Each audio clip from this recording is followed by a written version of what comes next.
Am I the asshole for refusing to babysit my niece? Well, you would be. No, I'm just kidding.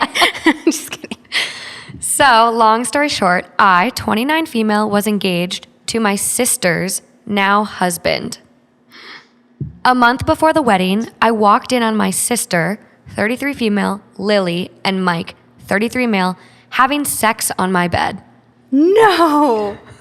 Oh, not the asshole then. I dumped him on the spot. Good for her. After doing some digging, I found out that they had been having an affair for 6 months and that my sister was 2 months pregnant with his baby. No.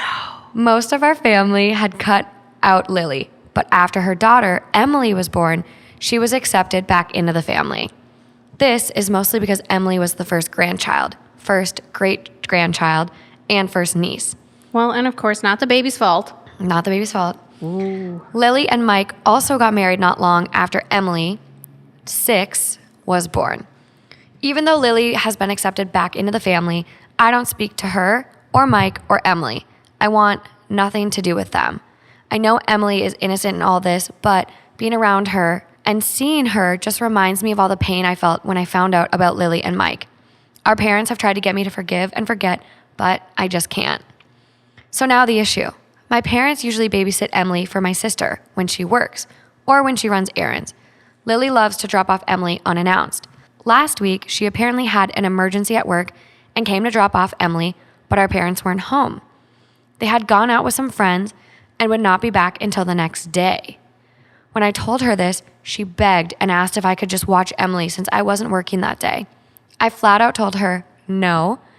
She kept bugging, saying it's just for a few hours and that she was my niece. I told her again, no. She then said, okay, and I just walked away. A few minutes later, I heard her car pull off and the doorbell ring. When I opened the door, I saw Emily, my niece, standing there.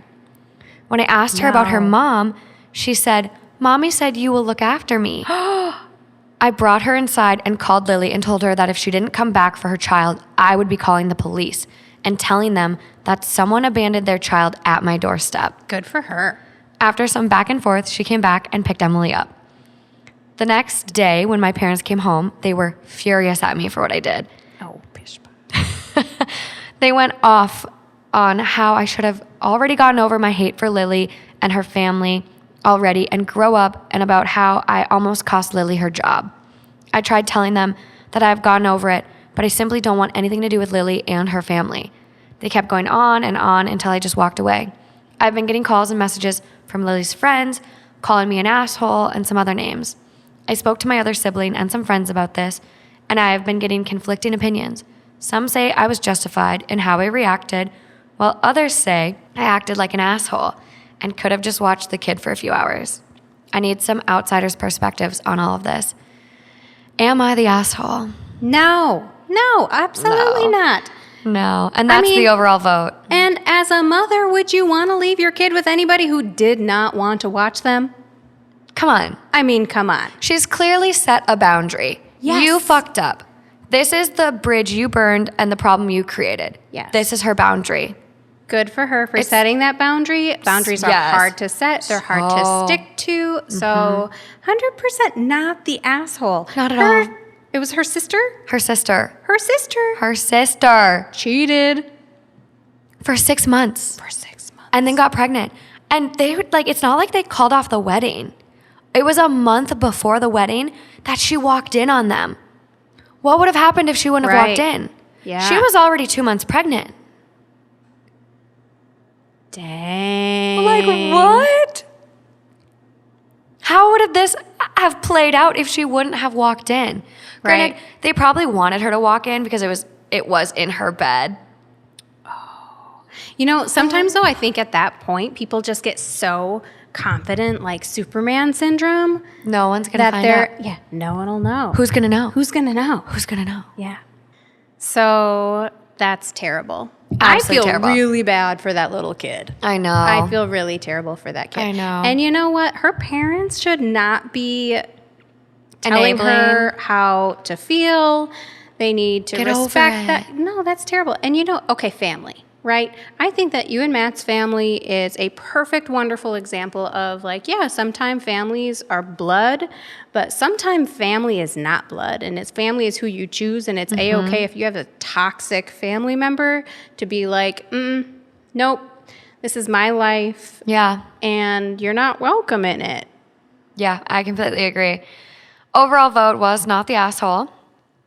Top comment, not the asshole. You said no and the child was abandoned.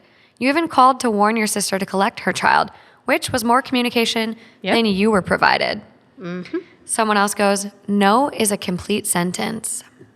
Someone goes, true, but if she feels the need to elaborate in her response to the flying monkeys, I would go with, I will not babysit my cheating ex's child. It's a good one.